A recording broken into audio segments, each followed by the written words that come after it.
de vuelta aquí en Aprendo en Casa, una iniciativa del Ministerio de Educación. Como saben, este programa está dirigido a estudiantes de quinto de secundaria, pero ya saben, puede unirse toda la familia y participar, pues el tema de hoy es importante para todas y todos. A lo largo de la vida estamos expuestos a distintos riesgos que vamos aprendiendo a gestionar. No sé si se han puesto a pensar en algún momento sobre lo importante que es anticiparnos y estar preparados ante los riesgos que corremos. Por ejemplo, si ahora que nos encontramos en emergencia sanitaria hubiera un fuerte sismo, ¿cómo actuaría tu familia? ¿Cómo propondrías un plan familiar de gestión de riesgo de sismos? Esta experiencia de aprendizaje la desarrollaremos durante el presente programa y el siguiente, para conocer la vulnerabilidad ambiental, social, económica y cultural que puede exponer a su familia al peligro de los sismos. Por ello, nuestro reto de hoy es elaborar un diagnóstico preliminar sobre los niveles de vulnerabilidad de tu familia ante el riesgo de un sismo. Este es un tema súper útil y muy necesario. Para iniciar, ¿qué te parece si llamamos a la profesora Jessica Arámbulo? Hola Stephanie, hola Junior, y un saludo especial para los estudiantes de quinto grado de todo el Perú. La generación bicentenario de la promoción 2020. Así es, y lo que vamos a hacer hoy es evaluar el estado de vulnerabilidad de nuestras familias. Y para eso vamos a reconocer la vulnerabilidad de nuestras familias ante los sismos, considerando factores ambientales, sociales, económicos y culturales. Explicar el impacto de los problemas ambientales o territoriales en la calidad de vida de la población. Usar fuentes de información para evaluar la vulnerabilidad de mi espacio rural o urbano.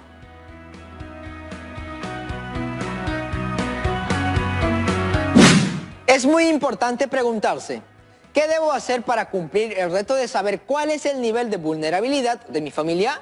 ¿Qué necesito conocer? ¿Qué experiencias anteriores tengo que estén relacionadas con este reto? ¿Nos asustan mucho los temblores o nos quedamos tranquilos? ¿Qué debo tener en cuenta para establecer los niveles de vulnerabilidad ante los sismos? ¿Con qué fuentes de información cuento? Ahora vamos con todo, chicas y chicos. ¡Comenzamos! El reto de hoy, como ya sabemos, es elaborar un diagnóstico preliminar sobre los niveles de vulnerabilidad de tu familia ante el riesgo de un sismo. Todas y todos atentos para que nada se les olvide. Asegúrense de tener a la mano lápiz y papel. Ahora bien, ¿qué es la gestión de riesgos? ¿Qué relación tiene la gestión de riesgos con los sismos? Queremos un avance, profesora. Claro, Junior, la fuerza de los eventos de origen natural depende de la ubicación del país y sus características geográficas. El Perú está ubicado en el Cinturón de Fuego del Pacífico, que es una región altamente sísmica y volcánica. Profesora, ¿y qué otras características geográficas nos caracterizan que nos hacen más vulnerables ante peligros como los sismos? También es bueno recordar que nuestro país está en la zona tropical y subtropical de la costa occidental del continente sudamericano y que es atravesado por la cordillera de los Andes. Cordillera que atraviesa los países de Argentina, Chile, Bolivia, Perú, Ecuador, Colombia y Venezuela. Profesora, hemos estado hablando de sismos, pero ¿qué es un sismo? El Instituto Nacional de Defensa Civil define un sismo como la generación y liberación de energía que luego se propaga como ondas por el interior de la Tierra. Ajá. Al llegar a la superficie, estas ondas son percibidas por la población y por las estructuras, así como registradas por las estaciones sísmicas. Voy comprendiendo. El ingeniero geofísico Hernando Tavera nos dice: cuando el sismo es de gran magnitud, se le denomina convencionalmente terremoto. Profesora, revisando aquí en el diccionario de la lengua española, dice que terremoto es una sacudida violenta de la corteza y manto terrestre. Además, el investigador científico en sismología Hernando Tavera señala que los terremotos son cíclicos, se repiten con la misma o mayor magnitud e intensidad. Profesora, ¿cuáles han sido los terremotos que han afectado al Perú en el siglo XX? Bueno, está el de 1928 que destruyó casi totalmente Chachapoyas, capital de la región Amazonas. Las casas de adobe y las antiguas murallas se desplomaron. Luego está el que afectó en 1947 a Satipo, en la región Junín, que fue sentido en casi todo el país. El más recordado y devastador es el terremoto de Ancash en 1970 que sepultó la ciudad de Yungay. Mucho por reflexionar. Para tener una idea más completa, veamos en la siguiente línea de tiempo algunos de los sismos de gran magnitud ocurridos en el Perú durante los últimos 50 años. En 1970 fue el sismo del Callejón de Huaylas, Ancash. En 1974 hubo otro sismo en Lima y Callao. En 1991 hubo el sismo en Moyobamba, región San Martín. En 1996 el sismo fue en Nazca, región Ica. En 2001 hubo un sismo en Moquegua. En 2007 en Pisco, región Ica. Y en 2018 en Caravelí de Arequipa. Son un montón. Así es, y para seguir en nuestro análisis sobre la gestión de riesgos del Estado, les comparto algunos términos y sus definiciones que nos propone el INDECI en el año 2006. Peligro es la probabilidad de que ocurra un fenómeno natural o tecnológico dañino. Vulnerabilidad es el grado de resistencia y o exposición que existe frente a un evento. La vulnerabilidad puede ser física, social, cultural, económica, institucional y de otros tipos más específicos. Riesgo es una estimación de probables pérdidas de vidas, de daños a los bienes materiales, a la propiedad y a la economía. Se evalúa en función del peligro y la vulnerabilidad. ¿Hay grados de vulnerabilidad entonces? ¡Claro!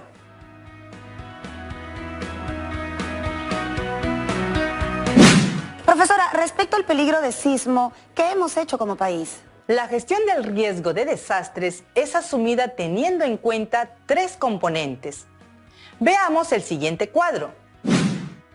Hay 3 tipos de gestión: la gestión prospectiva, la correctiva y la reactiva. La gestión prospectiva es el conjunto de acciones que se planifican o realizan para evitar y prevenir la conformación del riesgo futuro. Por ejemplo, los planes de desarrollo concertado que incluyen el enfoque de gestión del riesgo. La gestión correctiva es el conjunto de acciones que se planifican o realizan para corregir o mitigar el riesgo existente. Por ejemplo, la reubicación de las comunidades en riesgo, el reforzamiento de las construcciones y estructuras vulnerables. Y la gestión reactiva es el conjunto de acciones y medidas destinadas a enfrentar los desastres, ya sea porque son un peligro inminente o por la materialización del riesgo. Por ejemplo, las medidas que incrementen la resiliencia y la capacidad de respuesta, los sistemas de alerta temprana y el almacenamiento y suministro de agua.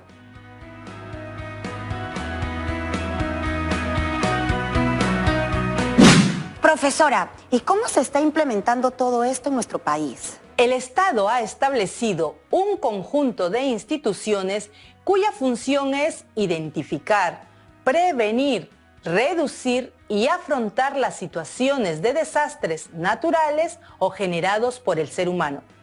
Son 2 los principales organismos que promueven la gestión del riesgo de desastres y están adscritos al Ministerio de Defensa. Tenemos el Centro Nacional de Estimación, Prevención y Reducción del Riesgo de Desastres, CENEPRED, que es el organismo responsable técnico de coordinar, facilitar y supervisar la formulación e implementación de la Política Nacional y el Plan Nacional de Gestión del Riesgo de Desastres en los procesos de estimación, prevención y reducción del riesgo, así como de reconstrucción. Y el Instituto Nacional de Defensa Civil, INDECI, que tiene como función asesorar y proponer a la Presidencia del Consejo de Ministros la normativa que asegure procesos técnicos y administrativos de la gestión reactiva. Claro, entonces cuando se presentan situaciones de riesgo se movilizan estas instituciones para dar respuesta a la emergencia. Profesora, ¿es posible tomar medidas de prevención ante sismos como los que han habido en nuestro país? Siempre, Junior. Y eso tiene que ver con atender la vulnerabilidad de nuestras familias y de la localidad. Ver lo fuertes y preparados que estamos. Así es, Junior. Y la vulnerabilidad que se puede presentar en lo físico, lo social, lo económico y lo ambiental. Vaya. La estimación del riesgo justo depende del peligro y la vulnerabilidad. Esta última puede ser estudiada según 3 factores: exposición, fragilidad y resiliencia. Y aquí los tienen. Por favor, compartamos con los estudiantes de quinto. Para estimar el riesgo, además de reconocer los peligros, vemos los factores de la vulnerabilidad. Exposición se refiere a que los seres humanos y sus medios de vida están en la zona de impacto de un peligro. Fragilidad se refiere a las condiciones físicas de desventaja o debilidad del ser humano y sus medios de vida frente a un peligro. Está centrada en las condiciones físicas de una localidad. Resiliencia es el nivel de asimilación o capacidad de recuperación del ser humano y sus medios de vida frente a la ocurrencia de un desastre. Y la relación con la vulnerabilidad es la siguiente: a mayor exposición hay mayor vulnerabilidad, a mayor fragilidad hay mayor vulnerabilidad, pero a mayor resiliencia hay menor vulnerabilidad.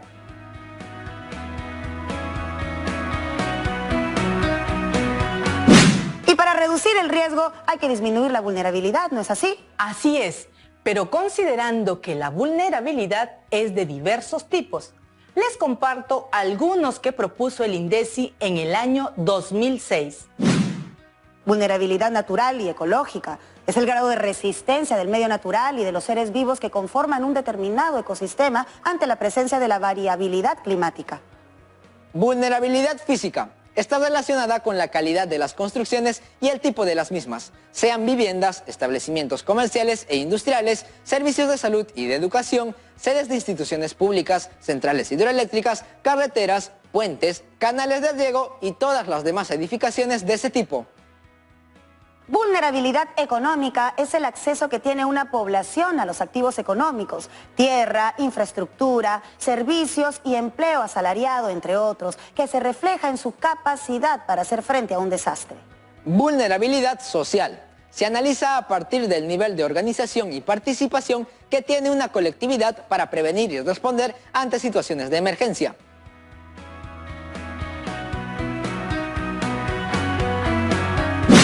Analizar estos tipos de vulnerabilidad es importante porque nos permite establecer el nivel de vulnerabilidad al que pueden estar expuestas nuestra familia y localidad, en este caso ante un sismo.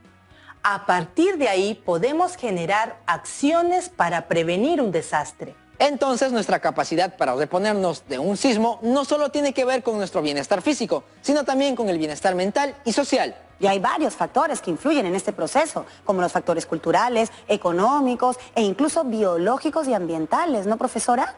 Así es, y su análisis permitirá saber los niveles de vulnerabilidad de acuerdo a diversas variables. ¿Cómo cuáles, profesora? Por ejemplo, la referida a las condiciones ecológicas.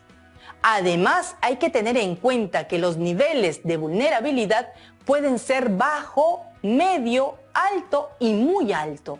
Veamos sus características en este cuadro. La vulnerabilidad muy alta implica la explotación indiscriminada de los recursos naturales, incremento de la población sin planificación, deforestación y contaminación. Hay vulnerabilidad alta cuando aparece un alto nivel de explotación de los recursos naturales, un incremento inusual de la población y también del nivel de contaminación. La vulnerabilidad media mantiene un nivel moderado de explotación de los recursos naturales. Hay ligero crecimiento de la población y del nivel de contaminación.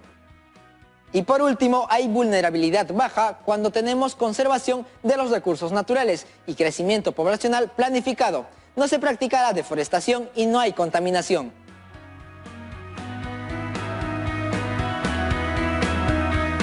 Profesora, en ese mismo manual de INDECI veo la variable construcción de viviendas, que es una vulnerabilidad física. Aquí dice, hay vulnerabilidad muy alta cuando son estructuras de adobe, caña y otros materiales de menor resistencia que están en estado precario.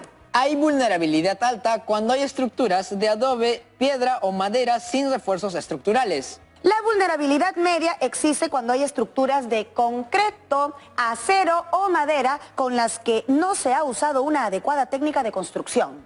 Y finalmente hay vulnerabilidad baja cuando la estructura es sismo resistente, o sea, resistente a los sismos, porque se ha usado una buena técnica de construcción con estructuras de concreto y acero, también conocidas como concreto armado.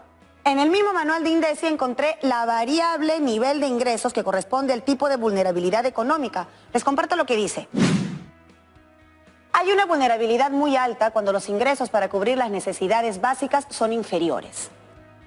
Hay vulnerabilidad alta cuando los ingresos cubren las necesidades básicas. La vulnerabilidad es media cuando los ingresos son suficientes. Y la vulnerabilidad es baja cuando el nivel de ingresos es alto. Chicas y chicos, cuando estén analizando los niveles de vulnerabilidad relacionados a su familia y localidad, recuerden que el reto es elaborar un diagnóstico preliminar sobre los niveles de vulnerabilidad a los que puede estar expuesta su familia.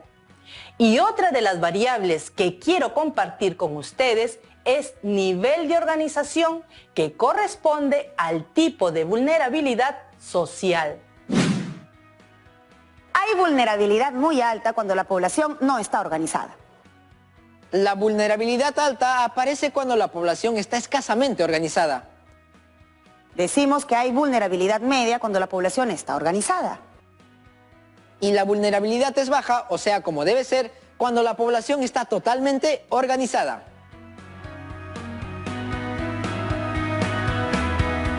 Amigos de la promoción 2020, es importante conocer los niveles de vulnerabilidad ante sismos y otros peligros. Elaborar un buen diagnóstico de los niveles de vulnerabilidad de su familia los ayudará a elaborar un mejor plan familiar de gestión del riesgo ante sismos, más aún en estos tiempos de emergencia sanitaria. Eso es importante, Stephanie, porque un terremoto durante una pandemia sí sería una situación complicada. Profesora, entonces la capacidad de reponerse ante un evento como un sismo no solo tiene que ver con nuestro bienestar físico, sino también con el mental y social. Sí, y hay varios factores que influyen en este proceso, que son culturales, económicos e incluso biológicos y ambientales.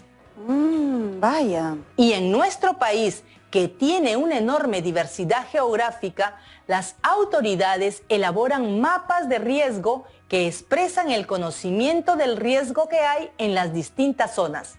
Para tener una idea, veamos el siguiente dibujo sobre los peligros a los que pueden estar expuestas nuestras familias y localidades. Los peligros son naturales y tecnológicos. Los naturales son el sismo, el huaico, la inundación, el deslizamiento y el tsunami. Y los tecnológicos son el incendio urbano, el incendio forestal y la explosión.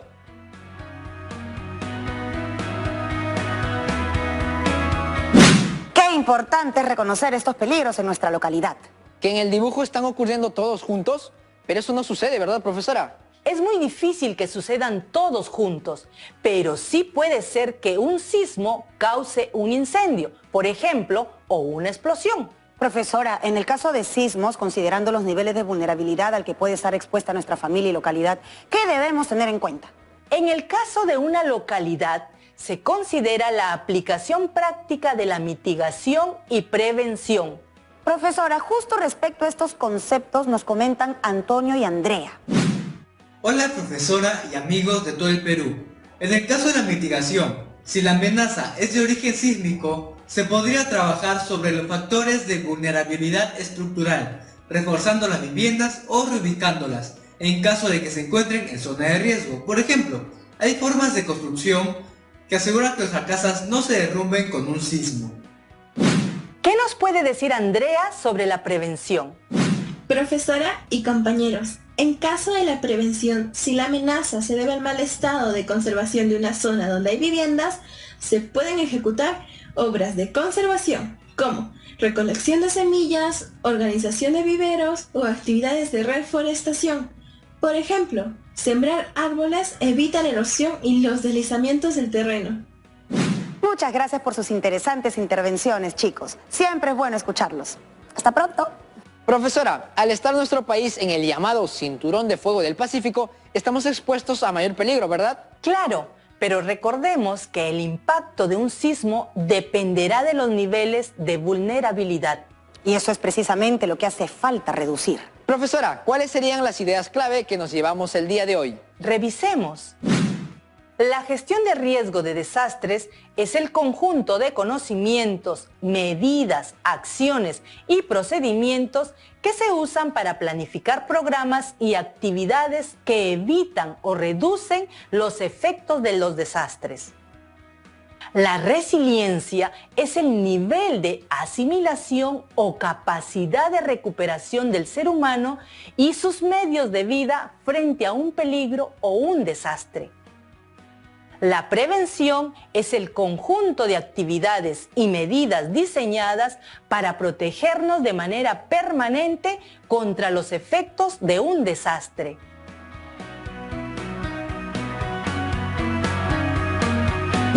Ha sido una actividad muy interesante. El día de hoy hemos analizado diversas fuentes sobre la gestión del riesgo de desastres, los tipos y niveles de vulnerabilidad al que pueden estar expuestas nuestras familias ante peligros como los sismos. Y además hemos reflexionado sobre lo que implica promover una cultura de prevención frente a los desastres naturales. Muchas gracias, profesora. Ha sido una actividad más que interesante. Gracias a ustedes. ¡Hasta la próxima! Ahora te toca a ti. Y tu reto de hoy, como ya saben, es elaborar un diagnóstico preliminar de los niveles de vulnerabilidad de tu familia ante el riesgo de un sismo. Recuerden que los tipos de vulnerabilidad que vimos hoy son ecológica, física, económica y social. Y los niveles según INDECI son vulnerabilidad muy alta, vulnerabilidad alta, vulnerabilidad media y vulnerabilidad baja. Cuando esté terminado tu reto, compártelo con tus familiares. Puede resultar siendo muy importante. Hasta puede llegar a salvar vidas.